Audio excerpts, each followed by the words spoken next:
The #1 high school recruit ended up in the G League.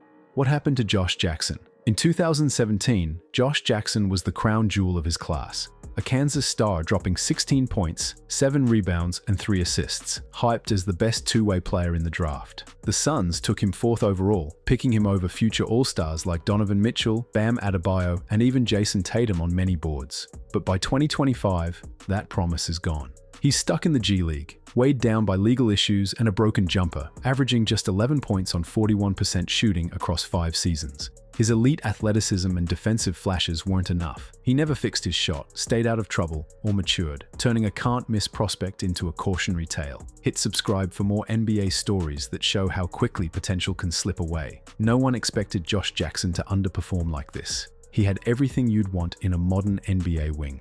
At Kansas, he put up some crazy numbers for a freshman: 16.3 points, 7.4 boards, 3 assists, 1.7 steals, and 1.1 blocks a game. The pre-draft hype? Off the charts.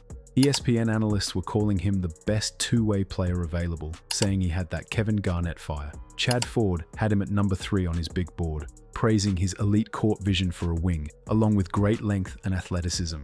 And the wildest part? A bunch of scouts had him ranked over Jason Tatum, who ended up going 3rd to Boston. Then Phoenix took him 4th overall in the 2017 draft. 4th pick in the 2017 NBA draft, the Phoenix Suns select Josh Jackson from the University of Kansas. And Jackson didn't hold back. He said, "Those teams who didn't draft me, one day they will be sorry." That chip on his shoulder was supposed to drive him to greatness. Instead, it ended up being a grim preview of how his career would spiral. Here's where things started to get messy. And honestly, a lot of teams should have hit the brakes right here.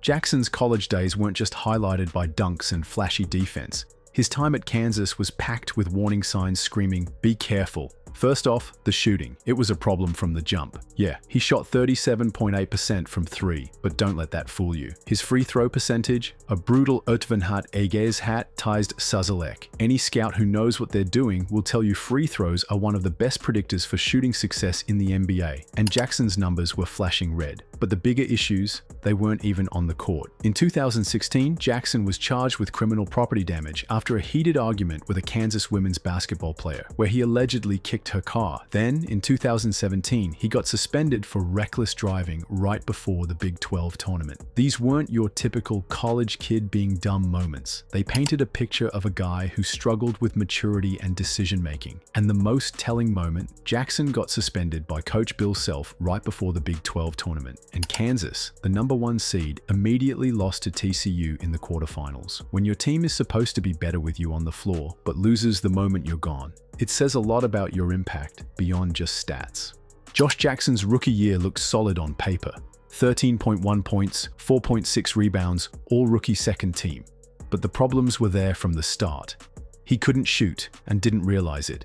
He'd drive into traffic with no plan, take contested stepbacks, and force floaters over multiple defenders. Bad shots led to bad percentages, and instead of adjusting, he kept forcing the same looks. It became a cycle. Poor decisions, poor shots, poor results. That's why his athleticism never translated. Jackson's shot selection killed any chance he had to become efficient, and that's what defined his NBA career. When Phoenix drafted Josh Jackson, they thought they were getting the perfect running mate for Devin Booker, a defensive stopper who could chip in as a secondary scorer. Instead, they got a guy who couldn't stay out of trouble and couldn't develop the most basic NBA skill: shooting. In his second season, Jackson only showed slight improvement, putting up 11.5 points on 41.3% shooting. But the off-court drama just wouldn't stop. In May 2019, he was arrested at Rolling Loud in Miami after trying to sneak into VIP areas without credentials multiple times. When the police tried to arrest him, he ran, leading to a felony charge for escape and a misdemeanor for resisting arrest. For the Suns, that was the final straw. After just 2 seasons, they traded Jackson to Memphis in a move that was a salary dump. Think about that. A #4 overall pick getting dumped just 2 years in? That's bust territory, plain and simple. What came next was a sad trip around the NBA's basement. Jackson bounced from Memphis, where he played just 22 games, to Detroit, where he had his best run, averaging 13.4 points per game, then to Sacramento for 12 games before getting waived by Toronto and ending up in the G League. And here's the most brutal stat of them all. Jackson's career true shooting percentage sits at 49.5%. In today's NBA, that kind of inefficiency is almost impossible to overcome, especially when you're not bringing elite defense or playmaking to make up for it. Even during his best year in Detroit, Jackson was still turning the ball over 2.3 times per game and hitting just 30% from three. The same issues that followed him as a rookie, bad shot selection, inconsistent effort, and questionable decisions, never really went away. Here's what hurts about the Josh Jackson story. Just look at who got drafted after him in 2017. Donovan Mitchell went 13th to Utah and became a multiple-time All-Star, dropping 24.8 points a game. Bam Adebayo went 14th and turned into a two-way anchor for Miami. John Collins went 19th, Jarrett Allen went 22nd. Both are solid NBA starters. Meanwhile, Jackson, who was picked 4th overall, ended up in the G League with teams like the Stockton Kings. And then there's the Tatum comparison. Before the draft, a lot of analysts had Jackson ranked above Jason Tatum because of his defense and athleticism. But now, Tatum's a multiple-time All-Star and NBA champion, averaging over 26 points per game with elite efficiency. Jackson? He's sitting at 11.3 points on 41.6% shooting across 5 forgettable seasons. Josh Jackson's struggles didn't stop once his NBA career started slipping. In 2023, he got hit with a federal lawsuit in New York, accused of rape and setting up an armed robbery. His lawyers have denied everything, but it's yet another off-court issue piling onto the mess that's followed him for years. According to the lawsuit, Jackson met a woman at a Super Bowl after-party in 2022, offered her money to come back to his hotel, and then sexually assaulted her. If these claims are true, we're talking about serious criminal charges that go way beyond basketball and point to deeper character issues. Josh Jackson wasn't lacking talent. He was an elite athlete with real defensive instincts and rare physical tools.